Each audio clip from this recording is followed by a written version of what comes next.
1927, Freud relata una pequeña situación a manera de chiste. Empieza bien la semana, dice el condenado a muerte en un lunes, justo antes de ser asesinado.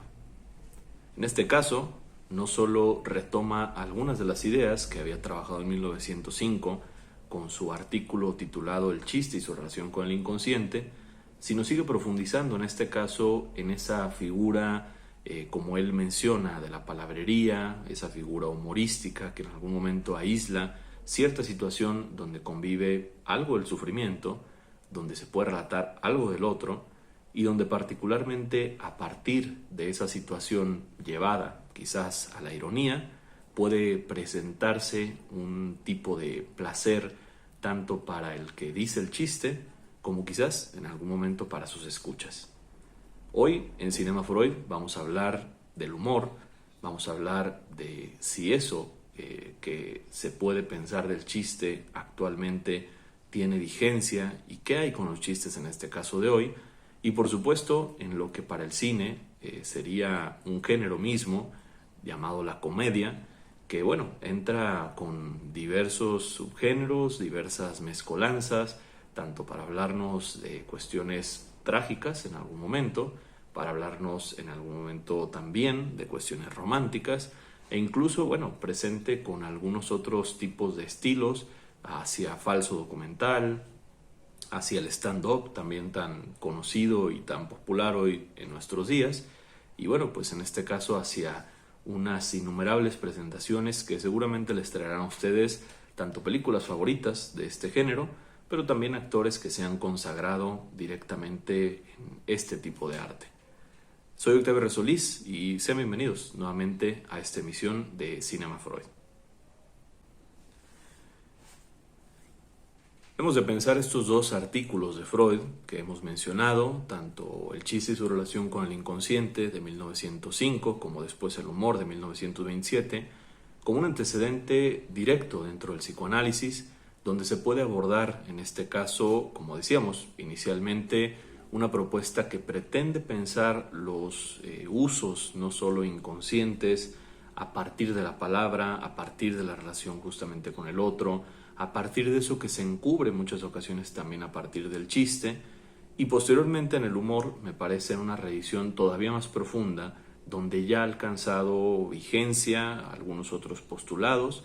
Podríamos hablar en este caso de la metapsicología, que también pues ya está desarrollada para ese momento, y donde entonces puede hacer unas ciertas divisiones justamente a favor de esta conceptualización, donde trabaja, bueno, el pensar cómo es que ese super yo presente, rígido en ocasiones para algunos, en otras ocasiones mucho más permisivo, pensando todavía en ese sentido pareciera parental presente justamente en esta instancia, que al menos el autor menciona, adquiere cierta flexibilidad dentro justamente del humor, y cómo el humor llega hacia ciertos aspectos, incluso que podríamos considerar grotescos en algunos momentos. Cierto es que entonces para nosotros el pensar en el humor no solo nos hace pensar en un chiste inocente, sino también en cierta comedia y bueno, en este caso humor, si lo podemos mencionar de esta forma, que llega a ser incorrecta, que es, bueno, dicha, digamos, de manera también políticamente incorrecta o llega a ser grosera en algunos sentidos, no por el uso de la majadería tal cual, sino por el relatar situaciones que principalmente incomodan. Es ahí que se da paso hacia el humor ácido que en algún momento se llegó a titular, pero mejor en algunos otros sentidos dicho, el humor negro, ese humor que haciendo alegoría justamente de su propia descripción, va hacia partes mucho más oscuras, hacia partes en este caso quizás desconocidas muchas ocasiones también por la audiencia que se posa, digamos, frente al comediante y que de alguna forma mediante esa escucha se vuelve cómplice.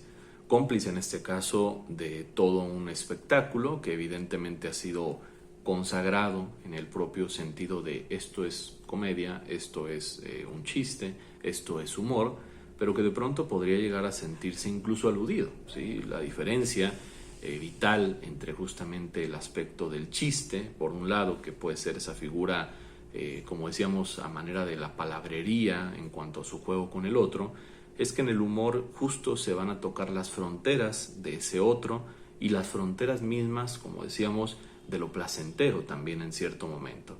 Aquí es que entonces creo que podríamos retomar bastante oportunamente el que como género, antes que el cine evidentemente, existe un espectáculo teatral griego que sienta el precedente no solo para la literatura, y bueno, podríamos ahí pensar en ciertos autores, ¿no?, que van a hacer uso de la tragedia, como Eurípides, como Sófocles, por ejemplo, que creo que también son autores bastante pensados justamente dentro del psicoanálisis, a partir justo de la tragedia, sino también en este caso surge en este sentido la comedia, ¿sí? Van de la mano y van a postularse en ciertos momentos en los cuales la tragedia llega a ser, valga la redundancia, tan trágica que pareciera que uno de los escapes es poder hacer uso justamente, ya sea de la sátira, ya sea de la ironía, ya sea en este caso de lo que podría ser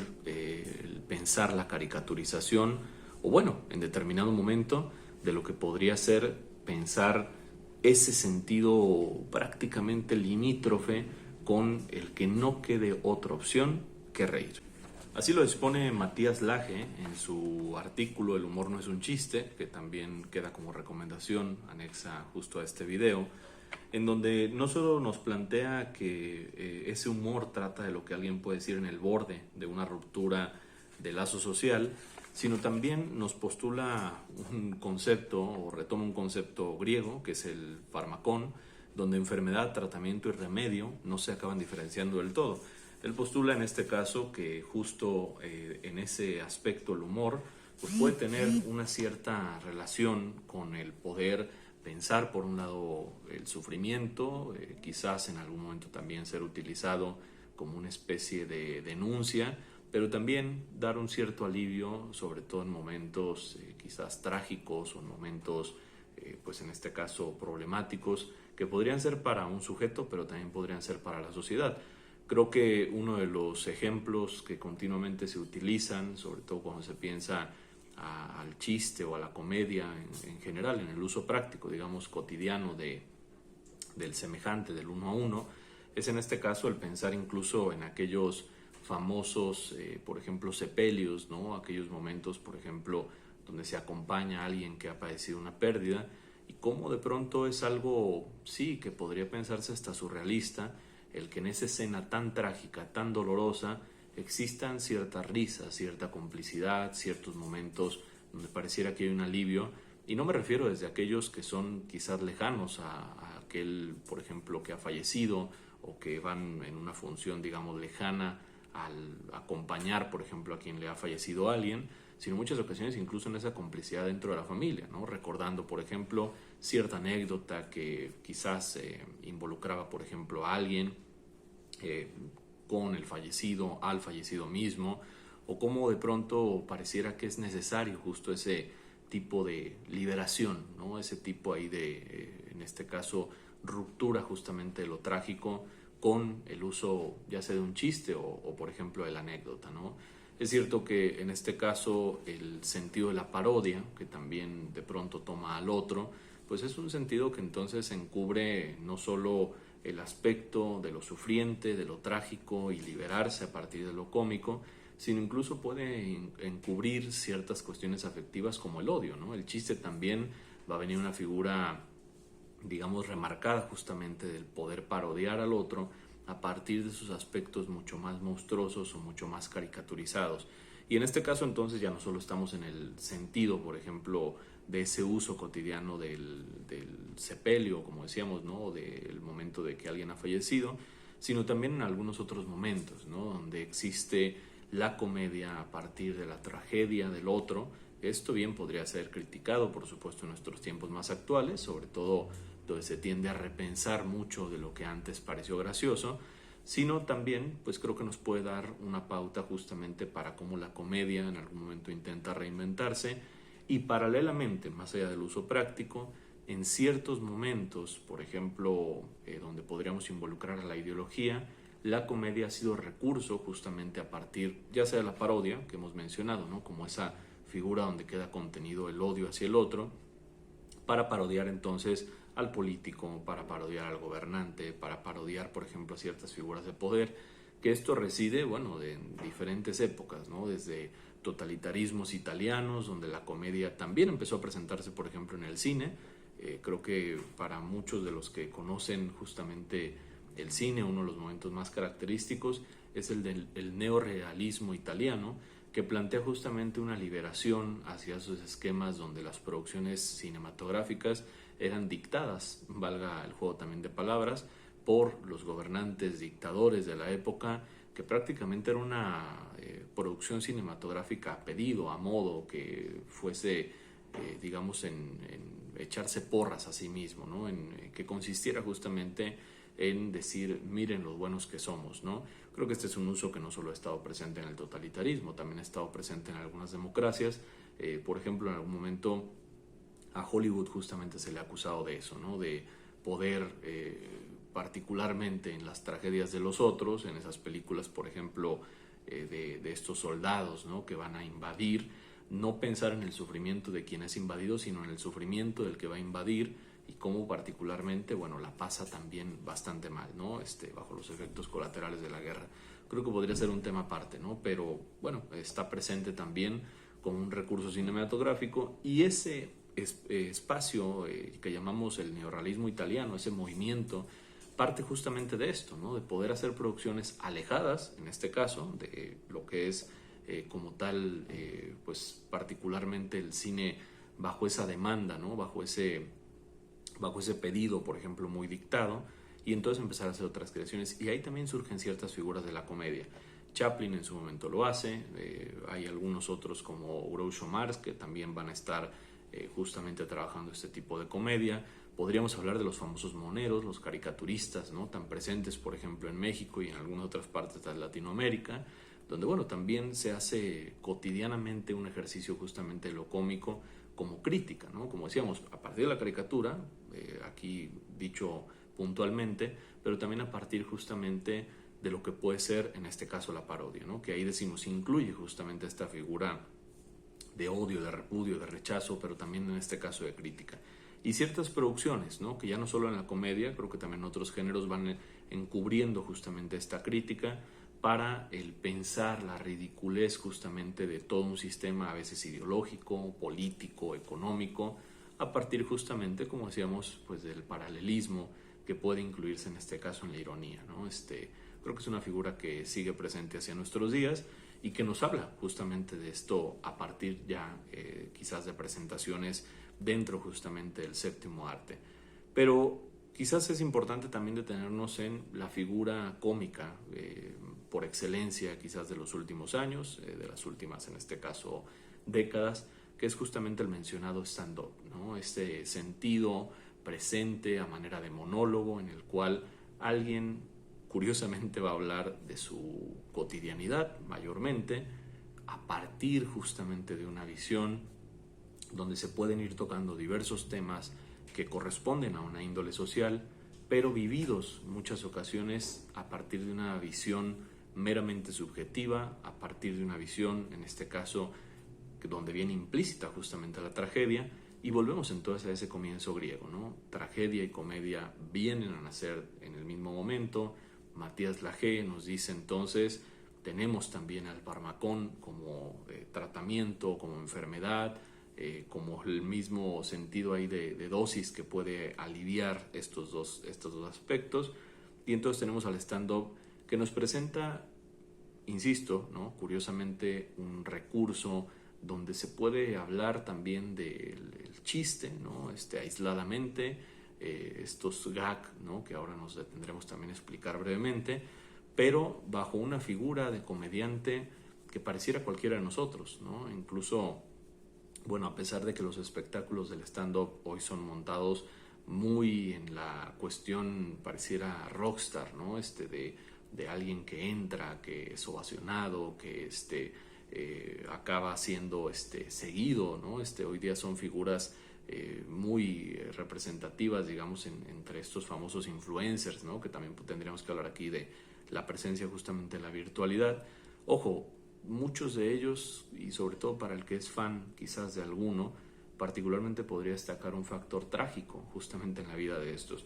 No solo ha habido ciertos personajes que han tenido bastantes desaciertos y bastantes cuestiones ahí que ya directamente se integran hacia una cuestión incluso delictiva en muchos de los casos, donde la tragedia pareciera que se presenta de manera mucho más vivida en sus vidas, valga la redundancia también, sino también en este sentido podemos pensar en esa cuestión trágica de ciertos comediantes. Aquí me gustaría destacar un especial de comedia que tiene estrenado algunos meses, que se llama Inside, de Bo Burnham, que pueden encontrar en plataformas como Netflix, también como siempre a unos clics de distancia, que es un comediante que justo viene con una pausa del 2016 a justo el 2020, en donde se detiene, a sus propias palabras, por tener diferentes crisis de ansiedad, por tener diferentes cuestiones, en este caso depresivas, y donde, bueno, después de ese periodo de aproximadamente 4 o 5 años,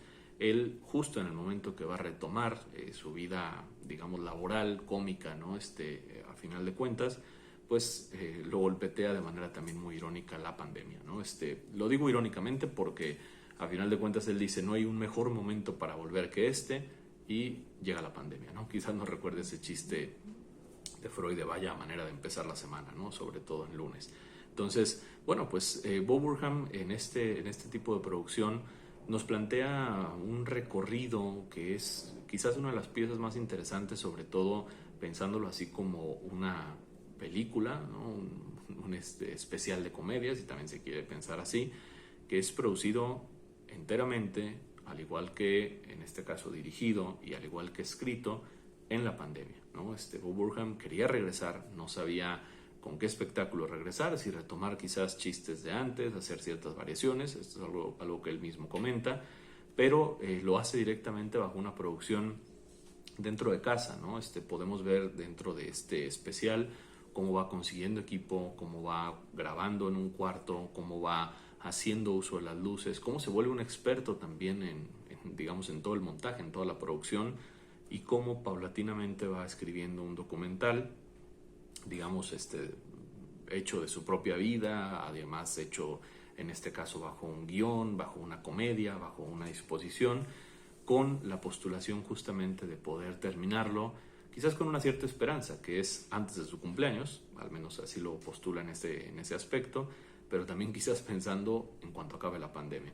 La pandemia siguió después del especial, la pandemia ha tenido todavía muchos más embates, pero Bo Burnham termina su especial de casi 2 horas de extensión, donde va a tocar diferentes temas, donde va a tocar temas de nueva cuenta, ¿no? Que incluyen en este caso el poder pensar si esto es comedia, ¿no? Sobre todo en un tiempo tan terrible, tan desastroso, tan pandémico, ¿no? Valga la obviedad, y si es posible que lo hable, ¿no? Sobre todo él pensándolo con una persona que se dice privilegiada, que por supuesto entonces lo piensa él de esta manera, en un país donde el ser blanco, heterosexual, representa una ventaja en muchos sentidos, y donde en este caso, bueno, pues él tiene la oportunidad de quedarse a trabajar aparentemente desde casa, de sentarse a escribir, de incluso, como en algún momento lo piensa, perder el tiempo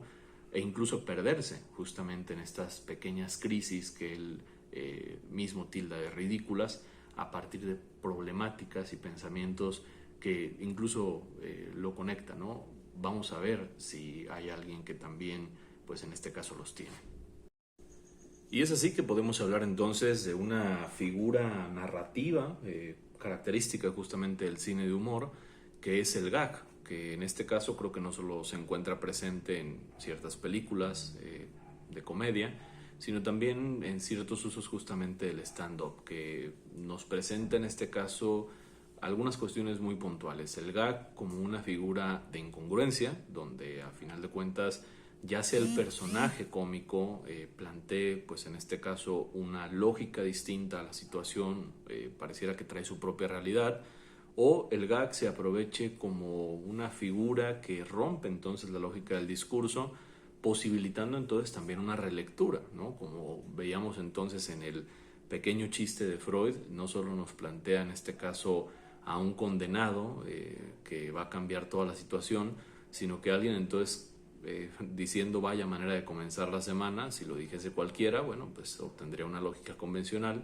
pero al decirlo pues pareciera que uno podría pensar qué sigue para él, ¿no? Si así empieza la semana, ¿cómo va a terminar, ¿no? Quizás podríamos ahí extender un poquito el chiste, ¿no? Justamente recordando que es un condenado a muerte, ¿no?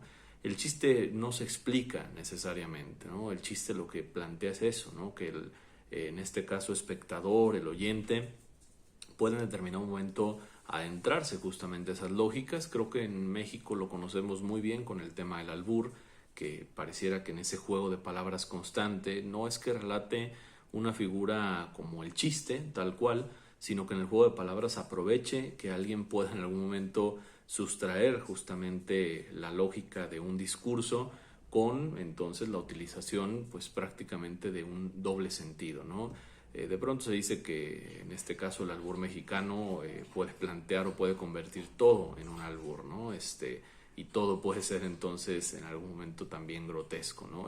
Todo dependiendo justamente de la entonación, del aspecto justo que se le dé, del uso de palabras o en este caso incluso de las expresiones, ¿no? Que creo que es algo importante justamente rescatar. Y es ahí que la risa se vuelve pues producto justo de esta paradoja, que ya fuese en el doble sentido, que ya fuese en el chiste, que ya fuese en el humor, a partir del uso de estos gags, justo nos plantea entonces una aproximación hacia el posicionarse de alguna manera en la semejanza con el otro, en la diferencia, o en particularmente aprovecharse entonces aparentemente de el poder pensar de una manera más inteligente ciertas situaciones, ¿no? Que esto podría ser incluso con sí mismo, ¿no? El decir qué tonto era antes, ¿no? Que podía creer esto o qué tontos son aquellos que creen tal cosa, que bueno, insisto, ¿no? En la utilización del stand-up, sobre todo, bueno, pues es un relato justo de situaciones que son también muy aprovechadas, por ejemplo, en ciertas por ejemplo, en este caso producciones del cine, como la sitcom, ¿no? Las comedias de situación, donde, bueno, pareciera que no nos damos cuenta cuándo es que entonces la situación se empieza a tornar justamente cómica, ¿no? Me recuerda, por ejemplo, series que hacen, empleo justamente este concepto, como The Office, ¿no? En sus versiones, en sus dos versiones, que es pues una oficina, ¿no?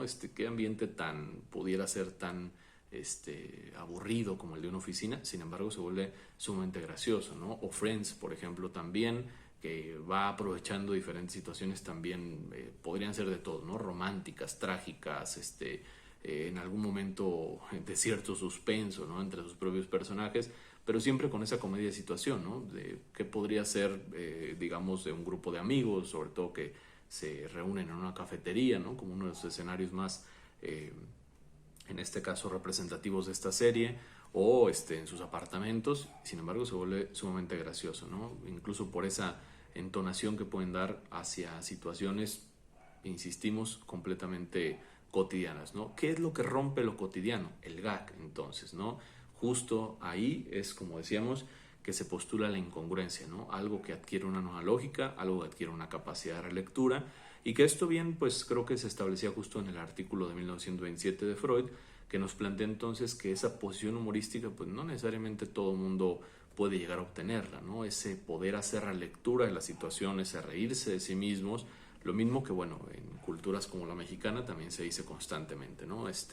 Justo que somos capaces de hacer, pareciera broma, de absolutamente todo, ¿no? Aun cuando, también insisto, en estos tiempos viene un choque frontal directamente con ciertas posiciones ideológicas que a veces parecieran mucho más rígidas en ciertas cuestiones que, bueno, postulan o apuestan por lo políticamente correcto, y donde pareciera entonces que, bueno, evidentemente la comedia iba a confrontar con algo que pareciera una actitud mucho más, en este caso, disruptiva, ¿no? Es una recomendación, evidentemente, stand-up, como decíamos, mezcolanza de múltiples géneros, ¿no? Evidentemente es un espectáculo de comedia, pero aprovecha mucho Bob Burnham en este caso especial titulado Inside, para plantear pues lo que justo nos iba de pronto agobiando, los temas que empezaron a no surgir en la pandemia, sino a subrayarse en la pandemia, como son pues ciertas diferencias sociales, culturales, económicas, políticas, ciertas diferencias de la virtualidad a la realidad fuera justamente de esta virtualidad, y lo que podría ser pues un ejercicio muy divertido justamente de algo que es dispuesto no solo en comedia, también es musicalizado, porque hace, pues en este caso, justo, digamos, uso del musical, que es una técnica que él ya venía utilizando en algunos otros especiales de comedia, en el último especial de 2016, que también está en esa misma plataforma de Netflix y, como siempre decimos, a clics de distancia. También aprovecha justamente el musical como una figura, en este caso cómica, y bueno, acá entonces produce, canta, ilumina, mete diferentes efectos y empieza a meter también diferentes maneras justamente de filmar, que son muy vistas, por ejemplo, en YouTube, que son muy vistas, por ejemplo, en Instagram, que son en este caso también bajo ciertas comedias rápidas, estirando muchas ocasiones las situaciones, otra vez, hasta el momento donde decimos quizás la risa es lo último que queda o la única salida, ¿sí? Entonces, bueno, es parte de la recomendación y quizás, bueno, en todo esto que veníamos pensando, aprovecho también algo que tenía oportunidad de escuchar de una gran colega, Ana Patricia Ramos, que justo me hablaba de las tradiciones, por ejemplo, filosóficas, en donde la improvisación tiene una pieza clave para la transmisión justamente del conocimiento.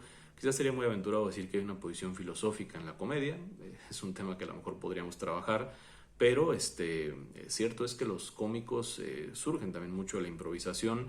Hoy día hacen una gran labor de escritura para poder hacer sus especiales o en este caso vamos a decir sus minutos, ¿no? Sus rutinas como ellos los llaman, pero también hay mucho de improvisación en cuanto a ir pensando la realidad, poder darle una relectura y poder en este caso introducir incluso cierta crítica, ¿no? Evidentemente no toda la comedia va a venir con una propuesta revolucionaria, ni mucho menos. El cómico en muchas ocasiones nos plantea esto, es justo el poder reírse. Bob Burnham nos plantea incluso un sinsentido que él no encuentra todavía respuesta para decir cuál sería el propósito de su comedia, simplemente se da el permiso a sí mismo de hacerla, pero es una cuestión que creo que nos lleva a grandes también cintas, ¿no?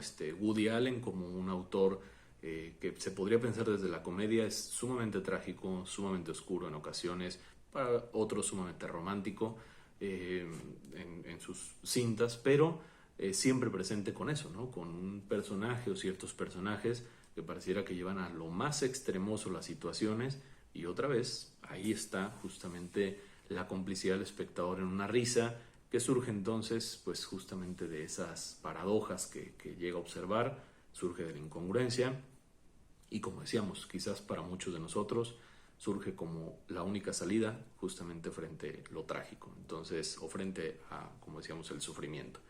Es una de las recomendaciones que se suman Woody Allen, Jim Carrey, ¿no? También otro autor que como persona, ¿no? Nos ha mostrado en diversos documentales múltiples cuestiones serias, trágicas, pero la comedia quizás es un asunto serio, ¿no? Como algunos también nos han dicho, hoy hemos recomendado además de Freud, también a Matías Laje con este fabuloso artículo y bueno, pues a este especial que ya hemos pronunciado.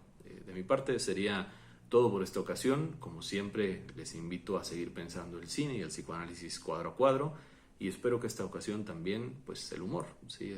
Sin ánimo de explicar nada, quizás con el ánimo también de poder reírnos, pero con el ánimo de poder pensar, pues justo cuáles son las comedias y si es todavía gracioso y si esto todavía es chiste, pues bueno, quizás lo pensemos en alguna otra ocasión. Les habla Octavio Solís y nos vemos con más en una próxima emisión de Cinema Freud.